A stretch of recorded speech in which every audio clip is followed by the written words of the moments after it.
Hola, ¿qué tal? Bienvenidos a la Coordinadora Republicana. Mi nombre es José Mario Azalde. Muchas gracias por seguirnos. El día de hoy tengo la grata compañía, el honor de tener eh, conectado en esta conversación que vamos a emprender a un ahora colega y amigo y maestro, el doctor Jorge Portela, a quien yo le tengo un profundo cariño. Es casi como mi papá, mi padre putativo, ya siempre se lo he dicho.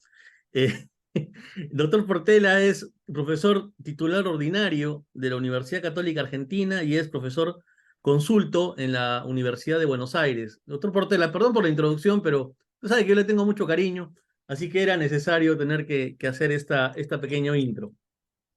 Bueno, muchas gracias por la invitación, doctora Salde. Estoy muy honrado de estar aquí y poder, bueno, tener un diálogo, satisfacer alguna inquietud, tener la oportunidad de hablar eh, en una emisora peruana. Perú es un lugar que tiene todos mis afectos, verdaderamente. Y es recíproco, acá lo queremos mucho en Perú. Doctor, usted es esencialmente un abogado dedicado a la filosofía. Usted es un filósofo, es decir, es un especialista en filosofía del derecho. Y como tal, usted ha venido dando diversas charlas en algunos países sobre lo que viene ocurriendo con respecto a el rol de los jueces en este momento particular, ¿no? Donde priman ciertos paradigmas como el neoconstitucionalismo, del cual usted ha realizado críticas, ¿no? Y es un paradigma, digamos, que rige y que al parecer se ha vuelto casi, digamos, incuestionable. La conversación del día de hoy versa sobre si nos estamos dirigiendo como parte de la crisis de la política hacia una suerte de gobierno de los jueces. Y esto en mérito a lo que ha sucedido en el Perú, ¿no? Concretamente, sobre este informe de la Comisión Interamericana de Derechos Humanos sobre las protestas sociales. No vamos a entrar al detalle de este informe, sino a mí me gustaría preguntarle básicamente, ¿usted considera, doctor, que tanto en el caso peruano como en el caso argentino y en otros casos que usted ha podido analizar, comentábamos antes de la entrevista el caso de la sentencia Artavia Murillo, grave, ¿no? Hay algunos casos en los que los jueces se vuelven, los jueces de la Corte Interamericana y también algunos jueces de los tribunales constitucionales o de las cortes constitucionales, se vuelven como una suerte de sabios, de eruditos, de reyes filósofos platónicos, eh, y dictan disposiciones bastante cuestionables. Artadia Murillo es un ejemplo, ¿no? Que usted lo conoce perfectamente, pero también han habido otros casos en los que la Corte, al parecer, se va más allá, ¿no? E incluso a veces emite opiniones de carácter político, lo cual para mí no está mal, pero habría que ver cómo lo plantea, ¿no? Si hace un juicio de valor, creo que sí entorpece los procesos políticos dentro de los países. Al respecto, me gustaría preguntarle, ¿estamos dirigiéndonos hacia esa tendencia? ¿Es ya, digamos, algo que se viene dando? Primero, su opinión al respecto, querido doctor. Bueno, yo creo que emitir una opinión política es ya hacer un juicio de valor. El que emite juicios políticos y opiniones políticas creyendo que no está valorando, se equivoca de cabo a rabo. Y me parece que una de las consecuencias precisamente del neoconstitucionalismo es esta, la politización de la justicia y la judicialización de la política. Esta judicialización de la política no tiene remedio, porque una vez que se inicia ya no hay marcha atrás. Ahora, si usted me pregunta el rol de la, eh, digamos, de la Corte Internacional, le digo que es verdaderamente negativo, porque permanentemente se pasan realizando este tipo de apreciaciones en las que se inmiscuyen sin remedio en la política interna de los países. Y esto no creo que sea correcto. Por eso, precisamente, en Europa surge otra doctrina que es la del margen de apreciación. Es decir, momentito, usted puede dictar una sentencia, pero no puede invadir esferas que corresponden a la soberanía política de cada país. Yo creo que esa es, sinceramente, la solución correcta. Entonces, me parece que el neoconstitucionalismo, como usted lo ha mencionado, utilizó ese concepto, y yo siempre he luchado muchísimo contra el neoconstitucionalismo, consiste en, digamos, atribuirle a un juez facultades de legislar. Y el juez no puede legislar. El juez tiene que dictar sentencias. ¿Por qué ha ocurrido esto? A mi juicio, esto ha ocurrido por dos motivos. Primero, porque, digamos, la labor de los jueces viene en picada. Si nosotros leemos, no sé, algún texto griego, por ejemplo, la Ilíada, ahí vamos a ver la solemnidad de un pleito judicial. Hay unos ancianos que están sentados sobre piedras muy pulidas y están juzgando a un individuo acusado de cometer un homicidio. Nunca se ha visto con tanta profundidad la solemnidad de un juicio, de un pleito. Ahora, ¿qué es un pleito? Nos hemos rebajado completamente, precisamente como una consecuencia de la politización. Y la otra consecuencia es la arbitrariedad. El arrogarse al fallar el papel del legislador se ha considerado desde siempre una causal de arbitrariedad de la sentencia judicial. Yo tengo una posición que tal vez no coincide con la suya y tampoco coincide con la mayoría de los especialistas en derecho constitucional que se han pronunciado de una manera muy contundente con respecto al rol de la comisión en este caso, y es el retirarnos del sistema interamericano de derechos humanos. Yo tengo una salvedad con esa posición. Yo creo que la justicia, como usted bien dice, y el rol del juez está en picada. Y eso nos salpica a todos, no solamente a las personas que, por su derecho al acceso a la justicia, recurren a los órganos jurisdiccionales, y también no solamente a nosotros como abogados. Eh, Me parece que hay muchos problemas dentro del Poder Judicial que no generan predictibilidad, seguridad jurídica. Hay una evidente corrupción dentro del Poder Judicial de todos los países, ¿no? Se tienen que emprender reformas y procesos de moralización, pero a mí lo que me parece importante, y ese es el único punto, digamos, en el que yo estoy de acuerdo con que nos mantengamos todavía dentro del sistema, es que al menos nos da una garantía de que si la justicia falla en nuestros países, tenemos todavía la posibilidad de recurrir a esta instancia. Esa es la única razón por la cual yo no me opongo yo me opongo a la salida. Pero fuera de eso, concuerdo plenamente en que la Corte va más allá de lo que se le pide en muchos casos, y la Comisión también, emitiendo informes tendenciosos. ¿Usted qué opina al respecto?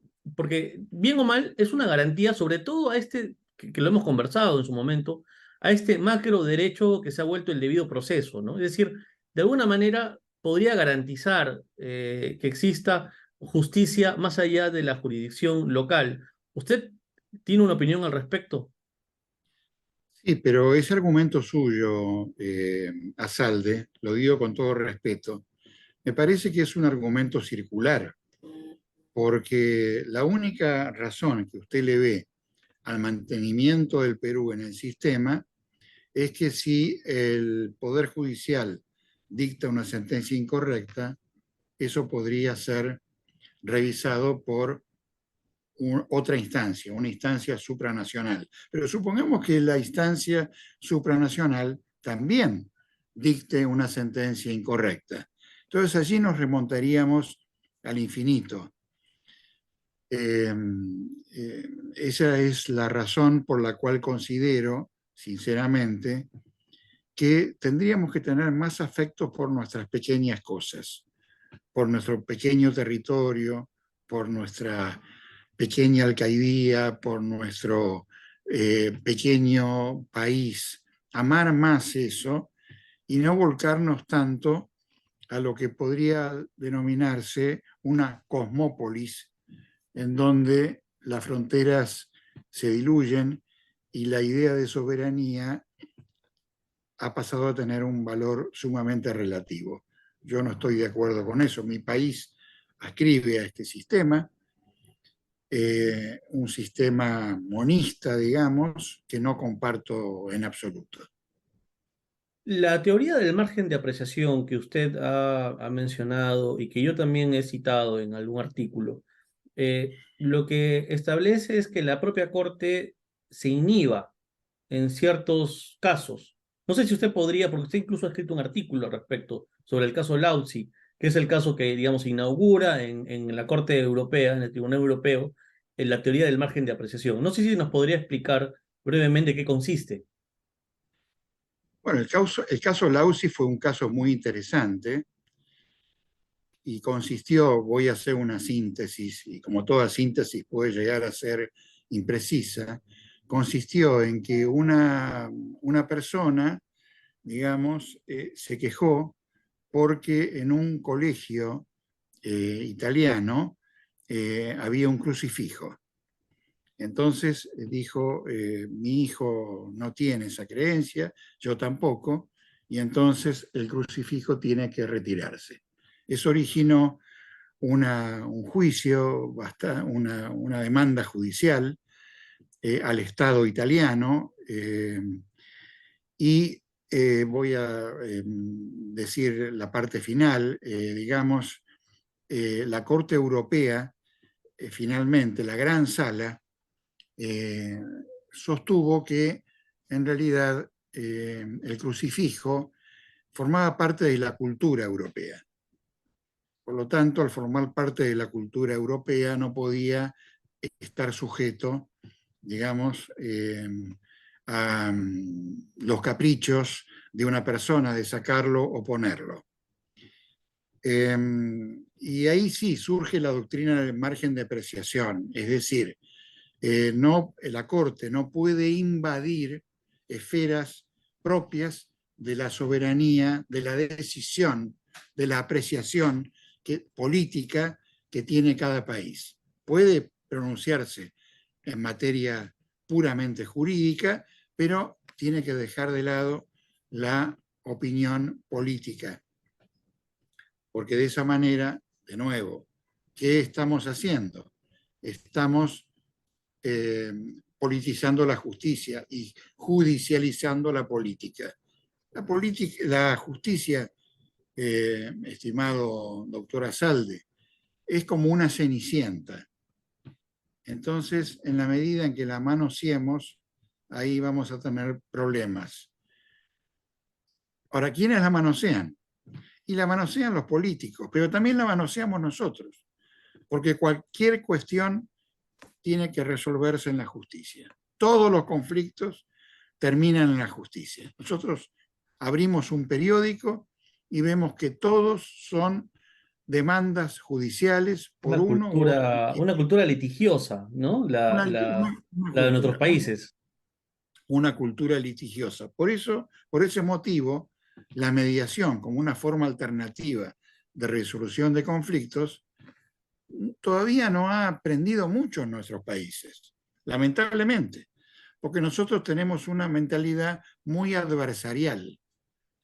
En cambio, ha aprendido en países como Estados Unidos, ¿Por qué razón? Y bueno, porque los juicios son muy costosos, y los abogados han comprendido que es mejor llegar a un arreglo, a una solución pacífica, que emprender una demanda que va a tardar años, de años, de años, y que va a dejar insatisfecha a ambas partes, ¿no? Doctor, para terminar, y le agradezco mucho por estos minutos, la Corte Interamericana no aplica el margen de apreciación, y esto lo hace, me imagino, porque no quiere ejercer ese autocontrol, porque básicamente el margen de apreciación es, oye, yo no me voy a pronunciar al respecto. Podemos tener nosotros una posición, pero esto finalmente lo tiene que resolver el Estado de acuerdo a su situación social, cultural, política. Eso Claro, no lo quiere hacer la Corte Interamericana, ¿es correcto? no, no lo quiere hacer ni lo va a hacer, porque eso sería reconocer, digamos, que se extralimita frecuentemente, ¿no? No lo va a hacer jamás, no lo va a hacer jamás. Pero una cosa más quería agregar, que es interesante. Estas situaciones ocurren generalmente en países en donde existen tribunales constitucionales, en donde existe un tribunal constitucional, como por ejemplo Perú, Ecuador, Colombia. Eh, ¿Por qué? Y ahí podíamos revivir una polémica jurídica que, fue, que existió a principios del siglo XX entre dos notables juristas que fueron Carl Schmitt y Hans Kelsen. Kelsen era partidario del Tribunal Constitucional y Schmitt decía, cuidado, porque si nosotros, digamos, admitimos la existencia y creamos a un tribunal constitucional, no va a pasar mucho tiempo hasta que ese tribunal constitucional se convierta en amo de la República. Razón no le faltaba, pruebas al canto. En muchos países en donde existen tribunales constitucionales, pareciera que esos tribunales, hasta incluso, fíjese lo que le digo, dejan de lado legislación existente. No se sabe en nombre de qué.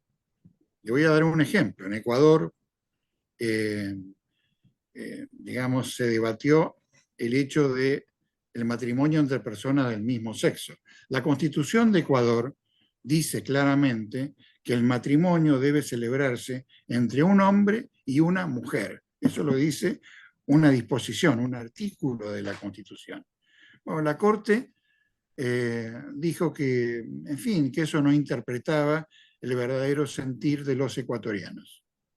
Entonces dictó una sentencia en donde admite el matrimonio entre personas del mismo sexo. Eso dio lugar a un debate, a una polémica muy interesante que tuve yo con un jurista ecuatoriano, al cual le pregunté, pero la Constitución dice esto, sí dice esto, y entonces, y no me supo contestar, no me supo responder, digamos, esa pregunta que yo le hacía.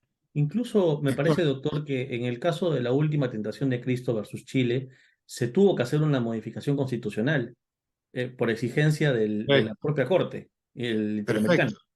Bueno, si se hace una modificación constitucional, perfecto, que se haga una modificación constitucional, pero que no vengan unos señores que son jueces supremos a decirme, mire, esto no interpreta el verdadero sentir de este país. Bueno, que llamen a un plebiscito entonces, que le pregunten a los peruanos o a los ecuatorianos o a los brasileros qué opinan acerca de esta situación o de cualquier otra. Y seguramente el resultado va a ser distinto al que suponen esos jueces. Bien. Doctor Portela, para mí ha sido un honor poder entrevistarlo. Le envío un fuerte abrazo y espero que no sea la última vez que podamos conversar. Creo que este tema es actual, es importante, tiene que ver con nuestra institucionalidad democrática en los países latinoamericanos y esperemos que se pueda encontrar una fórmula de resolución. Yo creo que la teoría del margen de apreciación debería ser discutida, ¿no? Como incluso algo transitorio, ¿no? Porque la gran discusión, entiendo como usted lo plantea, es, ¿deberíamos seguir, ¿no? Deberíamos seguir, deberíamos, ¿qué tanto margen de soberanía tenemos que ceder en materia jurisdiccional y validar esas opiniones de carácter muchas veces político y estas intromisiones que realiza la Corte Interamericana. Y bueno, y ahí, como usted mencionaba y me corrigió, ¿no? Sí, puede ser un tribunal que revise una instancia más, pero nada garantiza que la misma sentencia que emita sea favorable, ¿no? Ahí habría que analizar bien, ¿no? Habría que analizar bien, pero sí, de acuerdo con lo que usted sostiene. Doctor, fuerte abrazo, espero que se encuentre bien y nos estamos viendo pronto. Muy amable, doctora Salde, estoy a su disposición. Les mando un gran saludo. Gracias, doctor. He estado con Jorge Portela, es doctor por la Universidad Católica Argentina, profesor de la Universidad Católica Argentina y profesor de la Universidad de Buenos Aires. Muchas gracias. Gracias.